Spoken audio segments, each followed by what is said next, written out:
Yo, what's happening, guys? It's your boy Wolfie here. We are back, and what we've got for you today is my brand new updated post-patch 4-2-3-1 custom tactics for you guys. But before we get started, if you want to drop a like on today's video for me, drop a comment down below, hit that subscribe button to my channel, and hit that bell so you do get a notification every time I do drop a brand new video.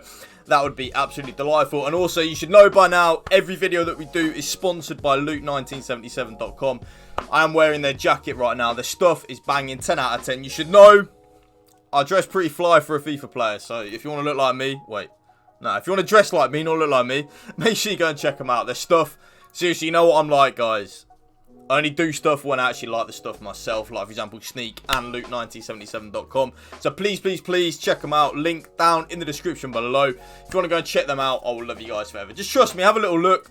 Got some really good sales on. But yeah, without any further ado, YouTube, let's get straight into it. So I did 4-2-2 for you last week, so I thought, you know what, I'll use the 4-2-3-1 this weekend.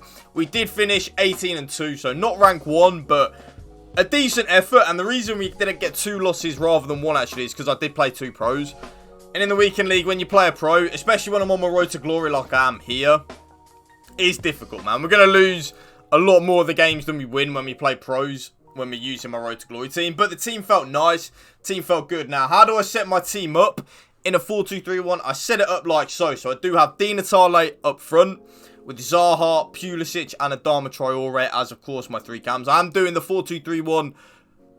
Is it the normal variant? Yeah, the normal variant with the 3 cams. But for the 4-2-3-1-2, if you use the same instructions for that as you would here, trust me, you're onto a winner. I do then have Itibo and Foden as my 2 CDMs, quality players. Foden's a little bit doo-doo, but I don't really know who I can replace him with as just yet. But yeah, Tomori's in there, Tuanzebe, Trent, and then Spinazzola. A little bit of a change-up from the last team you saw, but the 4-2-3-1, okay, YouTube? The key positions in the 4-2-3-1 is, I would say, the cam and the striker. As long as you've got a good cam and a good striker, you'll win a lot more games than you lose with the 4-2-3-1. I don't really think your Ram and your Lamb are too important. Your 2 CDMs, again, as long as you got one that can get forward, in my opinion. So, for example, I feel Foden as the one that can get forward, and the one that I call, like, that can play a bit. Do you know what I'm saying? As long as you got one that I feel can play a bit, and the other one that's more of like a sitter, you're onto a winner, really. And then the back 4, like any back 4. Now, the custom tactics that I use in the 4-2-3-1 are, so, balanced on the defensive style, along with 45 width and 55 depth. But YouTube, this is where it does come into your kind of like use your own brain a little bit. I use 45 width, 55 depth, but I do feel that for you guys that struggle in terms of like in the defensive side of the game, lower that depth down to 50. So be honest with yourself. As you're watching this video right now, be brutally honest with yourself. Think to yourself, can I defend? Am I good at defending? Yes or no? And if the answer is no, lower that depth just a little bit down to 50. And if you are someone like me that says, yeah, I'm comfortable with defending, you know, I'm good at FIFA, I can rock with these custom tactics to see what happens.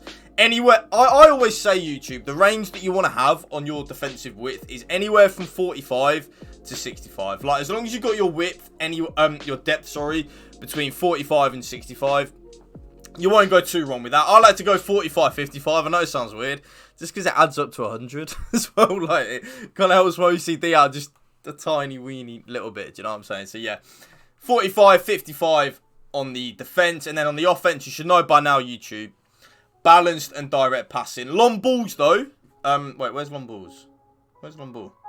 Oh, on the build-up play, long ball though, not bad. Long ball is definitely something that you could work with, in my opinion. It's definitely something that could work in the future. But for this moment in time, balanced and direct passing. Forward runs is good as well. Kind of does the same thing as the long ball. I feel like with forward runs though, your players kind of make too much forward runs, and you're not really left with a lot of options when you've actually got the ball yourself in the middle of the park, if you kind of get where I'm coming from. So, like, if I was to get the ball with Phil Foden on forward runs, I would all of a sudden feel like my Ram, they're all of a sudden, like, playing right on the edge of the box. My cam and my striker are darting off, and all of a sudden there's no one around me. Do you know what I'm saying? So, like, there's no one just to give that short option to. It's why I do find direct passing to be the most effective and the most overpowered one on the 4-2-3-1, in my humble opinion. And then on the width, 50 width, again, this is down to your preference. As long as you're in between 45 and 65, again, you won't go too far wrong. I don't really find too much of a difference in between that gap. But I find at the moment, between 50 and 55 is what I'm working with on a 4-2-3-1. But I kind of like the way the 4-2-3-1 is set, so it's why I don't really touch the width. I kind of like where the lamb and the ram are, and I kind of like where the fullbacks are as well, so I don't really touch it too much. Players in the box I do then have on 7. The reason I have it on 7 rather than 6 is nothing really too over the top or overthinking too much. You just look at the graphic, right? When you have 6 players in the box, there's only 3 players in the box. Like, when you look at the graphic, right? When you then up it to 7, all of a sudden you have 4. And I like to think the more players you have in the box, the more likely you are to score a goal, right? That's just my way of thinking. And it's the way I find a lot of people thinking. It's the way I like to think. And it's the way I think works, if I'm being honest. So because of that, 7 players in the box right there. Now, YouTube, remember, if you are going to take anything, and I mean anything from this video, lower the corners and free kicks down from 3 and 3 to 2 and 2. It will stop you getting counter-attacked on from your own corners so much. Trust me. So that's the tactics. Player instructions are like so. Just getting behind on my striker. That is it. Literally just getting behind. I have been experimenting with stay central, but I kind of like it when they drift wide a little bit. And I don't really think Di Natale, when I'm playing with him, drifts too wide, really. So because of that, I just have him on getting behind. I don't have him on come back on defence or stay forward. He's just on basic defence. So yeah, literally just on getting behind, and that's it.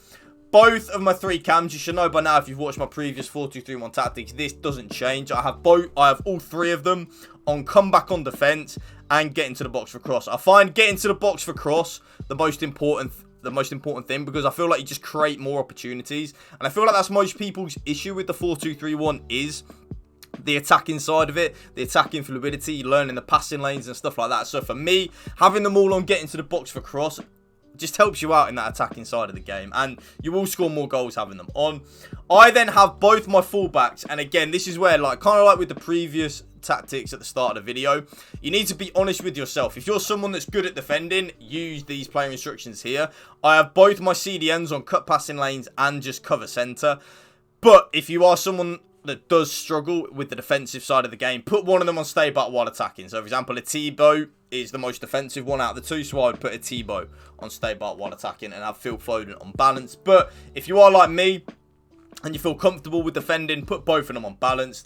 And then last but not least, I have both my fullbacks YouTube on stay back while attacking and overlap. And now, having used it this weekend, you know I never normally touch the keeper. Well, now I do. Someone in my YouTube video on the 4-2-2 video, which will be somewhere, I'm going to remember that, 744, will be somewhere above my head. He told me to use come for crosses and sweeper keeper, and I have to admit, excuse me, I do find it better. I do find it better having come for crosses and sweeper keeper on my keeper. So that right there, YouTube, is my 4-2-3-1 custom tactics for you guys. If you did enjoy this video, please make sure to drop a like on it. Drop a comment down below. You should know by now, YouTube, I reply to every single comment on YouTube. Hit that subscribe button to my channel and hit that bell so you do get a notification every time I do drop a brand new video. And last but not least, guys, Luke 1977. Please go and check them out. Their stuff is dope. 10 out of 10. Can't recommend it enough. Trust me. You want to look as fly as me? This jacket's banging. Just trust me. Link down in the description below. But thank you for watching, guys. Remember, spread the love and positivity. PMA, positive mental attitude. Have a blessed 2022. Peace out. One love.